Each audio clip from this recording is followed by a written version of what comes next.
Monsieur Bourgi, vous connaissez bien Laurent Gbagbo, vous êtes un ami proche, on peut le dire. Absolument. Si le 1er février, libération il y a, est-ce qu'on peut imaginer un retour de Laurent Gbagbo en Côte d'Ivoire ?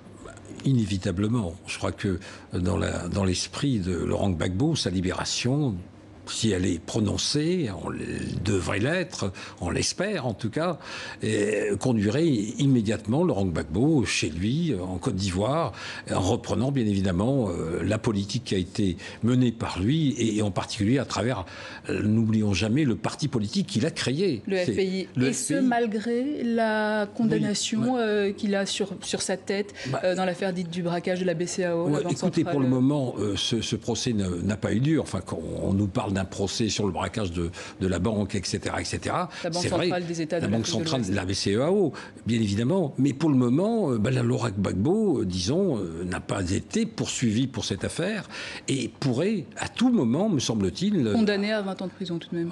Oui, condamné à 20 ans de prison, bien évidemment, mais vous savez très bien condamné à 20 ans de prison parce que précisément il était ailleurs et qu'il allait bien évidemment aussi être envoyé à La Haye. Si vous voulez, c'était facile pour ceux qui voulaient rapidement le condamner à 20 ans de prison de prononcer ce verdict. Et du coup, un retour en politique, vous le disiez ? Écoutez, un retour en politique de Laurent Gbagbo, franchement, effacerait de fait. Je suis un juriste moi-même, je sais très bien comment sont prises certaines décisions. Elles sont également aussi rapidement rapporté quand il le faut. On est dans un pays qui est quand même fragilisé par ce qui s'est passé au cours de ces 10, 15, 20 dernières années. Et l'envoi de Laurent Gbagbo à La Haye, à la Cour pénale internationale, n'a pas été sans conséquence pour la stabilité même de ce pays. 2020, donc c'est demain, la présidentielle. Laurent Gbagbo, candidat, c'est possible ? Écoutez, moi je ne suis pas en mesure de vous dire qu'il sera candidat, mais toujours est-il, si élection il y a, il prendra sa part, en tout cas dans ce qui serait la campagne et bien sûr qui conduirait aux urnes et en particulier à la désignation de responsables politiques dans le pays. Et face peut-être, imaginons, aux côtés de Bédier, de Ouattara, ce ne serait pas un remake de 2010 et prendre le risque que l'histoire ne se répète ? Oui, c'est vrai. 2010, on a vu aussi comment ça s'est terminé. Il y a eu 2011 et on a vu très bien comment les choses se sont déroulées malheureusement pour Laurent Gbagbo. Je crois qu'il ne faut rien exclure. Laurent Gbagbo, par définition, moi j'ai eu à discuter comme beaucoup de ses proches et des partisans de Gbagbo au sein du FPI. Laurent Gbagbo a toujours été pour la paix en Côte d'Ivoire. Et je crois qu'il est prêt à toutes les solutions qui permettraient de faire avancer le pays et de ne plus être, si vous voulez, à la remorque un petit peu de tous ces complots, vrais ou faux, qui ont en quelque sorte déstabilisé même psychologiquement les Ivoiriens. N'oublions pas que l'envoi de Laurent Gbagbo à La Haye et sa détention à la Cour pénale internationale n'a pas été sans conséquence sur le sentiment que beaucoup d'Ivoiriens ont eu, qui sont certes attachés à la personne de Laurent Gbagbo, pas simplement ceux du Front populaire ivoirien, de son parti, mais même des Ivoiriens lambda, qui se disent, mais enfin, pourquoi on nous envoie notre président, celui à La Haye, ça veut dire tout simplement qu'il y a eu un complot. Et comme toujours dans ce genre de situation, non sans raison, il y a toujours l'ancienne puissance coloniale.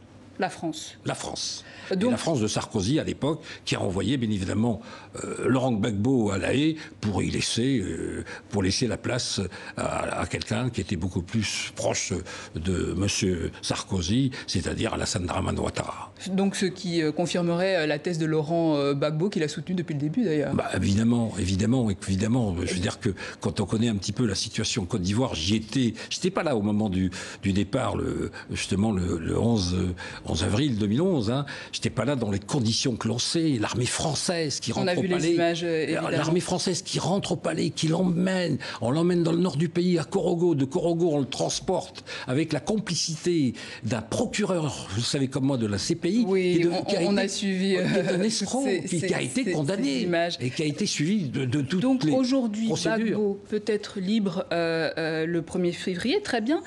Mais est-ce que quelqu'un pense aux 3000 000 victimes. Il faut bien qu'à un moment, quelqu'un paye. Si ce n'est pas le camp Gbagbo, les responsables sont peut-être dans le camp d'en face. Mais écoutez, bon, je crois que ce qu'il faut attendre de Laurent Gbagbo, d'abord, principalement, c'est que la quiétude, j'ai envie de dire le calme,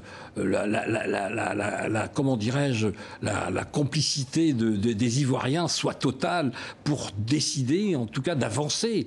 Et sans aucun doute aussi, non pas d'occulter ce qui a pu se passer, mais sans aucun doute de dévoiler tout simplement les faits tels qu'ils se sont produits et pour qu'on connaisse, que les Ivoiriens connaissent enfin la vérité sur tous ces événements. Donc vous croyez en la justice internationale, finalement, la CPI? Non, je ne crois pas en la justice internationale. Je ne suis pas contre la justice internationale en tant que telle, dans l'absolu. Fatou Bensouda a dit qu'elle irait jusqu'au bout. Mais Madame Fatou Bensouda peut dire ce qu'elle veut.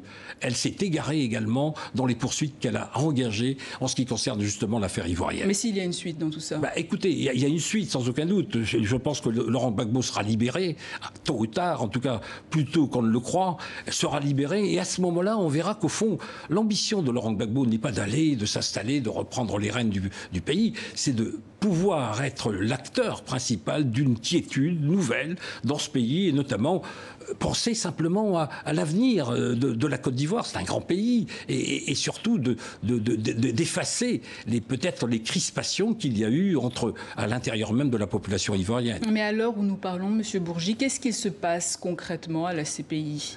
Écoutez, franchement, la CPI, je me souviens, il y a quelques années, je disais très bien, il faut une justice internationale, il faut condamner les uns et les autres, mais il y a eu une dérive totale de la Cour pénale internationale. La Cour pénale internationale a été complètement manipulée par les grandes puissances qui l'ont utilisée tout simplement comme instrument de soumission des dirigeants qui ne fileraient pas droit au cas où ils seraient, ma foi, sollicités. Mais c'est quoi l'alternative alors aujourd'hui? Je ne sais pas, mais en tout cas l'alternative, on a été plusieurs, moi j'étais en tout cas de ceux qui se sont félicités de la création d'une justice, de la mise en place d'une justice internationale, sauf qu'elle s'est avérée, cette justice internationale, totalement partiale et totalement, pardonnez-moi l'expression, envenimée et traversée par des intérêts qui ne sont pas nécessairement ceux fondés sur le droit, sur la défense du droit et surtout sur, ma foi, l'esprit comment dirais-je, de paix qui peut présider précisément à ce genre de débat. Mais il faudrait que certains pays africains sortent de la CPI, du coup, comme l'ont fait déjà certains pays? Oui, c'est-à-dire que vous savez, la CPI a toujours été contestée. Elle a été contestée au début. Nous étions nombreux d'ailleurs. Moi, je me souviens, j'étais de ceux-là également, qui militaient pour la mise en place d'une justice internationale, qu'on puisse véritablement mettre en évidence la défense du droit et empêcher précisément que les dérives que l'on a vécues, que l'Afrique a vécues, puissent se multiplier et surtout s'étendre et ma foi, entraîner le continent là où il est, parfois dans certaines régions, en tout cas de ce continent. Albert Bourgi, merci. Je rappelle que vous êtes professeur des universités en droit public et que vous êtes un très proche de Laurent Gbagbo. Un très proche de Laurent Gbagbo, sans aucun doute. Merci.